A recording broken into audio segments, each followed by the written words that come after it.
What started over a decade ago as flat little things about the size of a business card have evolved into something more like traditional model kits, except that your 3D printer makes the parts. These are kit cards, and we'll take a look at a few of them right after this.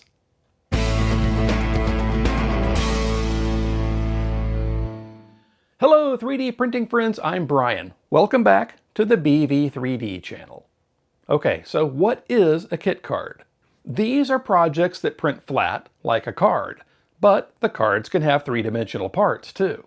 They're also like a traditional model kit, where all the parts stay together on the tree or sprue, so you don't have to go hunting for little tiny pieces. They're inexpensive to print, and they make for a fun afternoon project. Before 3D printers were common, the flat precursors to kit cards could be found in the realm of laser cutters. But then people discovered that 3D printers did a pretty good job printing that sort of thing, like this snap-out business card by U1W from back in 2014. These made for a cool little gift or a memorable business card, and before long there were a bunch of different designs. Even as far back as 2015, designers noted the similarities between these flat business cards and traditional plastic model kits, and started making things like Gus's rocket a cool little snap-together model. And designers kept refining the concept. The flat business card style never really went away, but designers started adding more complex three-dimensional parts.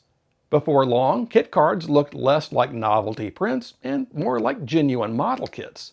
One of the clever things about the kit card format is that it solves a couple of problems at once. It keeps all the parts connected, making them easier to print and easier to keep organized. Instead of downloading a folder full of tiny STL files, you often get one or two complete cards that are ready to slice and print. Today you can find everything from tiny snap-togethers to elaborate multicolor models that look like they'd come straight out of a hobby shop. And if your printer can print in multiple colors, many of these don't even need paint. Not that there's anything wrong with painting models, I'm just not that great at it. Before we jump into some examples, there are a few things that surprised me the first time I printed one of these. First, patience pays off when you're removing the parts from the sprue.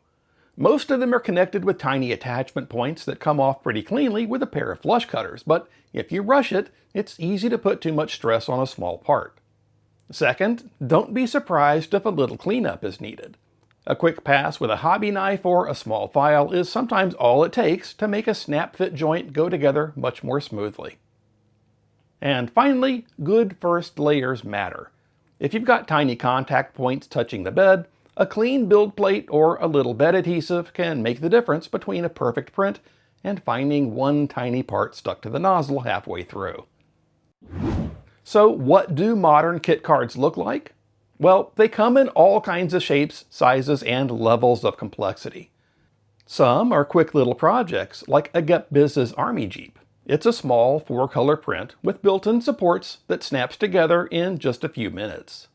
Others, like the Army Truck, Saturn V, TIE Advanced, and A6M0, are larger builds with a little more detail. Most of these are designed to snap together, but if I get the feeling a model could use a little extra sturdiness, I'll add some 3D glue while I'm assembling it. One thing I really like is that designers have embraced multicolor printing.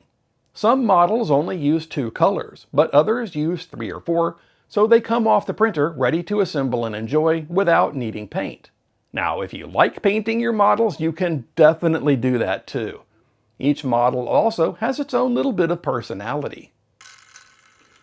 The Zero's propeller spins just like the plastic airplane kits I built as a kid.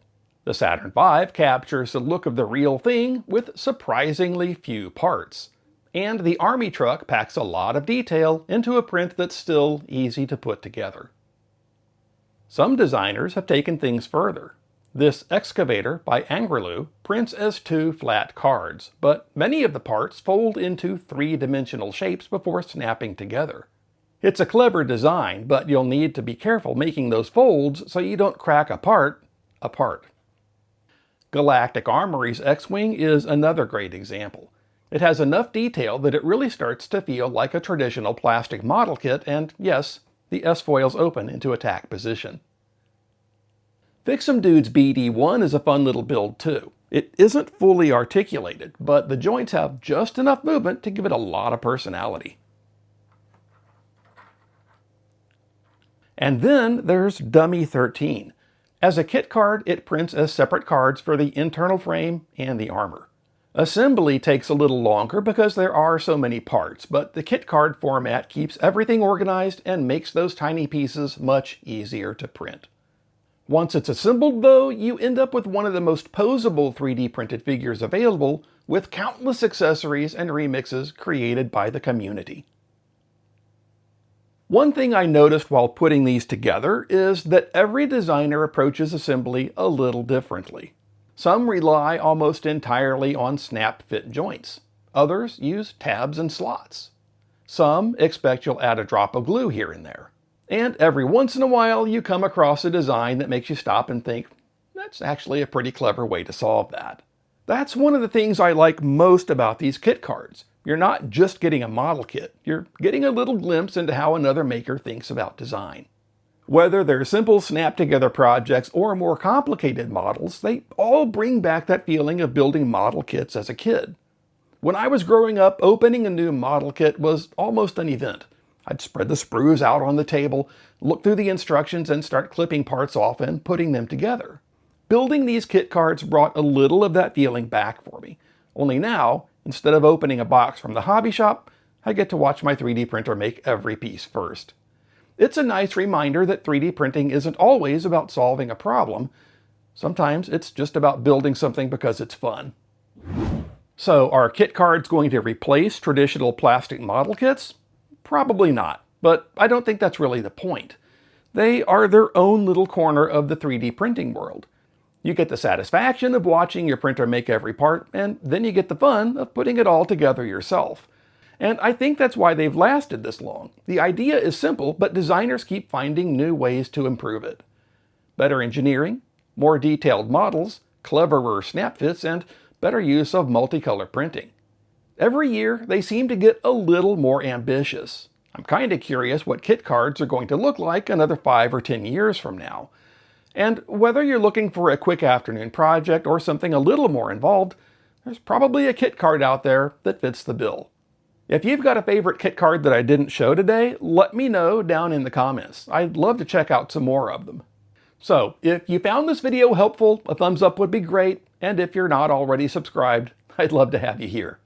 Thank you for watching, and big thanks to everyone who supports the channel, whether through channel memberships or by using the links in the description. Well, 3D printing friends, that's about all the time we have for this one, and now that we're at the end, let's go print something cool.